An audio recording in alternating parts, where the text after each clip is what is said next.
Alright, stats. I think I got cut off on that last video. I went through and I addressed the interpretation. So because the p-value of blank, that's where you put your p-value, is smaller / larger than the significance level of blank. Remember, if they don't tell us what the significance level is, we assume 0.05. We either reject or fail to reject. Remember, if the p-value is smaller, we reject the null. If the p-value is larger, we fail to reject. So remember, the underlines go together, the circles go together. Okay, and now I realized that I walked through how to calculate the z-score for proportions, but I didn't do it for means. So means, you have a t-score, right, instead of a z-score. So typically you would use that table B, but as we did in class, we walked through the process and I showed you that the table B actually gives you a range for p-values. It doesn't give you an exact p-value. So the best thing to do here would be calculator or Statlet. I'll walk through both ways. Alright, so for calculator, and remember, this assumes you've already gotten your t-score, right? You put these numbers in, you get a t-score, and we're going to use that t-score to get the p-value. Alright, so second vars, you're going to go down to TCDF. Now let's say your t-score was 0.23. I'm going to put 0.23 here. I'm going to put my upper bound is 1,000. And my degrees of freedom is my sample size minus 1. So my sample size must have been 11, right? So I do all this if my t-score was positive. Hit enter, that's my p-value. That's pretty big, right? It's larger than 0.05. Now, let's imagine if my t-score was negative. I would put it in slightly different. So I would put my lower as negative 1,000. And I would put my t-score, remember I just made that number up, but you would get it using this formula. I'd put my t-score in like that. And I get a p-value of 0.307. I then compare that to the alpha level. Alright, let's also look at Statlet.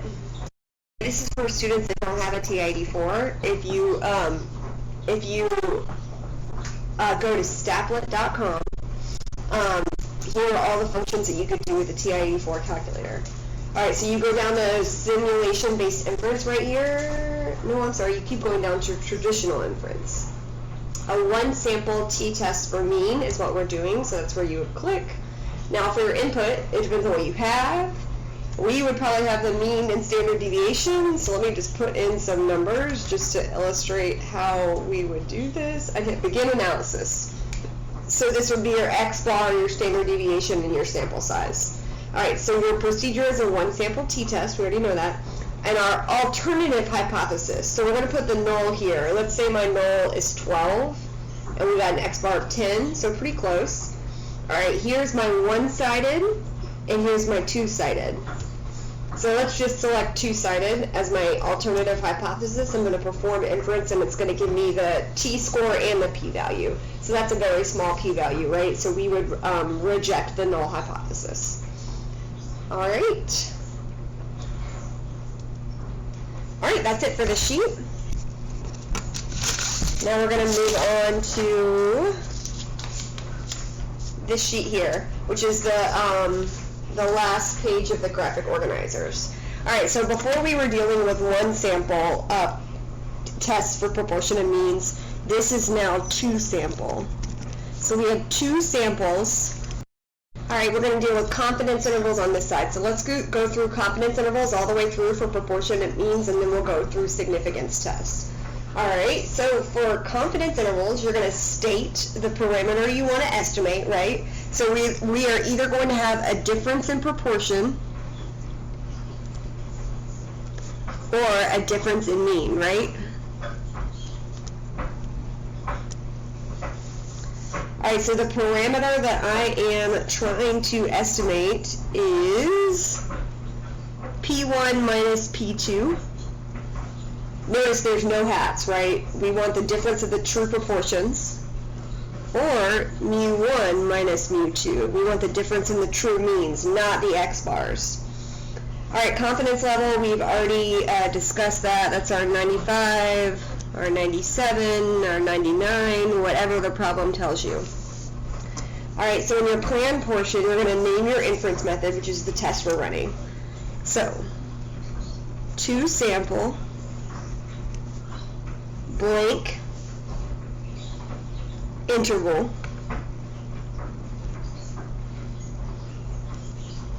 for blank. And again, we have two options in our blanks. We have Z, which will go with P1 minus P2. So if we're looking for a difference in proportions, we're using a Z sample interval, a sample Z interval. If it's a T interval, we're looking for mu1 minus mu2.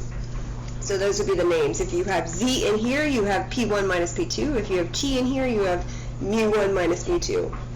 Alright, you're going to check the conditions. Again, the three conditions I have. 1, random. That's to generalize to a population. Number 2, 10%. It's for independence, to meet our independence so that we can use these standard deviation formulas. And number 3, normality. For proportions, you need large counts. For means, you need a normal population, or CLT, or sample has no obvious skew or outliers. And you would draw a picture to demonstrate that. Now, the trick is, since you have two samples, these conditions must be met for both samples.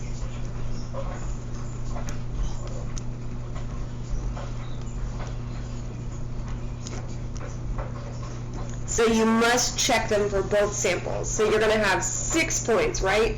Random 10% and normality for sample 1, then random 10% and normality for sample 2. Alright, I'm sorry, my cat stepped in mud and then jumped on the table. It's gross, but I didn't want to reprint. Okay, so now we're going to actually calculate the confidence interval. So again, we have the same basic formula, statistic plus or minus margin of error. Alright, so I'm going to pause the video and write down the whole formula so you don't just see me writing, and then we'll talk about it.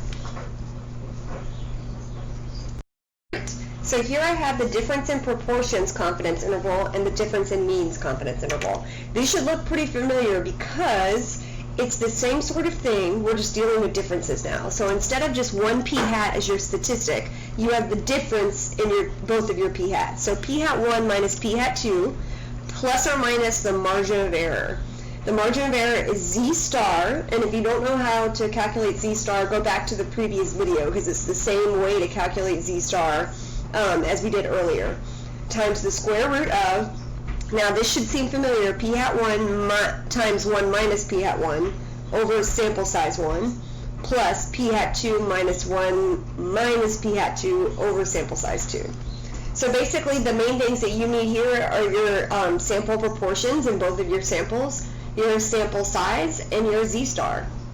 Alright, for the difference in means, same type of deal. It's your x bar 1 minus x bar 2 plus or minus the margin of error, which is T star. And again, if you don't remember how to calculate that, go back to the previous video, times the square root of s sub 1 squared divided by sample size 1 plus s sub 2 squared divided by sample size 2. So all you need here are your sample means and standard deviations in your T star, and then you just plug it in. So remember, you're going to end up having an interval, right? A lower bound number and an upper bound number.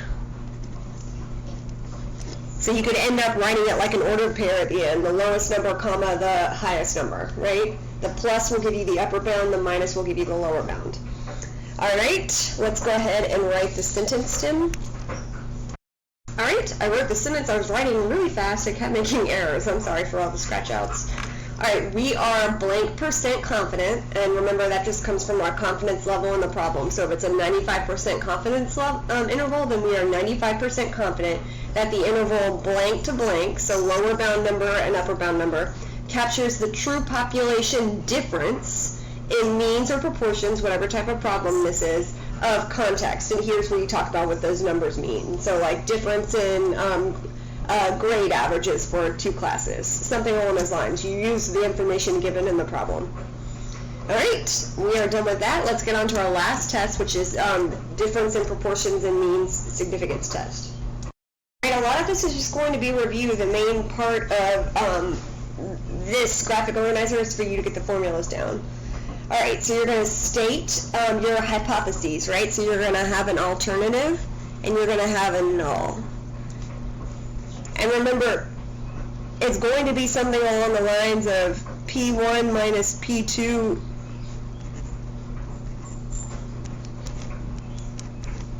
equals 0, meaning there's no difference between the two, or it doesn't equal 0, meaning there is a difference between the two.